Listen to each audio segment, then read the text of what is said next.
السلام علیکم ډیره سواته قدرمندو کتونکو سلمان سلطان یم یو نوې ویډیو کې در سره حاضر یم قدرمندو کتونکو دې سایډ لدرته ورکوټی شانتي ویډیو لګوما دا وګورئ بیا په تفصیل کوم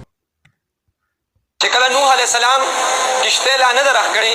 نو قال رب اني دعوت قومي ليلا ونهارا فلم يزدهم دعائي الا فرارا واني كلما دعوتهم لتغفر لهم جعلوا اصابعهم في اذانهم واستغشوا ثيابهم واصروا واستكبروا استكبارا نوح علیه السلام نه نیم سو کال لګیا د خپل قوم ته دعوت ورکي چې تاسو ففروا الى الله طرف تراشه چرته راشه الله تراشه ځکه د دنیا خالق او مالک الله دی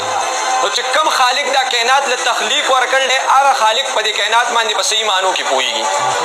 لکه ساينس تر اوسه پورې وي چې ځمکه ګول ده ځمکه ګول ده ځمکه ګول ده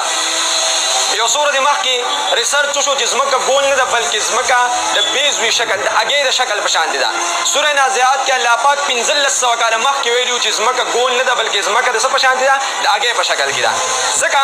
چې خالق دا دنیا راښکړې ده نو هغه خالق په صحیح معنو کې هم پوهېږي دا ډایس چې چا راښکړی دی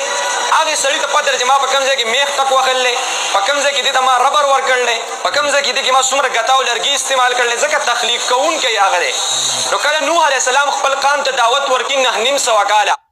قدرمندو کتونکو ویډیو خو تاسو وکړه یقینا چې سلګ ډیر په پوه شوی د دې ویډیو مطلب دا دی چې مونږه وایو زمونږه کم انګریزان چې کم دی په نن وخت باندې دوی کم ایجادات کوي کم ټکنالوژي چې استعمالوي دا ټول زمونږ د قرآن پاک نه راوباسي او ټول د قرآن په ذریعہ باندې ډیره ټکنالوژي عامه شوه مونږ داسې خبرې کوو که نه تاسو هم کوئ مونږ هم کوو دا خبره خو مونږ منلې ده نو په دې کې دا ملګری وایي چې کومه ټکنالوژي چې زمونږ سره وه مخکې لکه مسلمانانو سره چې نوح علیه السلام په وچه باندې کشتۍ شروع کړه الله تعالی ورته وفرمایل چې ته کشتۍ جوړه کړه زه په دې خلکو باندې عذاب راولمه نو د وخت هغه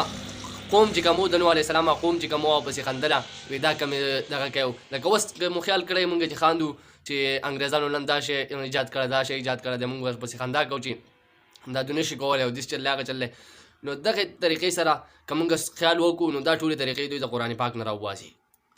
او هغه قرآن چې کم زمونږ عظیم کتاب دی هغه مونږ په خپله نه استعمالو مونږ په ګوټ کې ایښودی دی مونږ هغه تلاوت ته قدرې نه کوو ځان دپاره زندګي اسانول خو لا لویه خبره ده او آخرت کې ځان څه پیدا کول لویه خبره ده مونږ پکې خپل تلاوت نه کوو مونږ په تاخ کې ایښودی دی لاول زه او بیا نور تاسو د دې ملګري دا خبره واورېده که نه 1300 سال پهلې چې کوم دی وایي الله تعالی په قرآن پاک کې ویلي چې کوم دی نو دنیا چې ده دا ګول نه ده دا د هګۍ په شکل کې ده او بیا په ساینسدانانو ریسرچ وکړو چې نه دا ګول ده او بیا د هغې نه پست چې دا کوم وخت ووتو نو بیا ساینسدانانو هغه خبره رښتیا کړه چې او دنیا چې کومه ده نو دا ګول نه ده دا د هګۍ په شکل کې ده قدرمندو کتونکو د ویډیو جوړولو مقصد دا دی چې کومې ټکنالوژیانې کم ساینس چې په نن وخت باندې ایجادېږي هغه ټول زموږ د عظیم کتاب د قرآن پاک نه ایجادېږي او موږ قرآن پاک خپل څنګه خپل کتاب دی چې موږ په تاخ کې ایښودی دی نو اول دی الله ماله او بیا دی وروسته تاسو له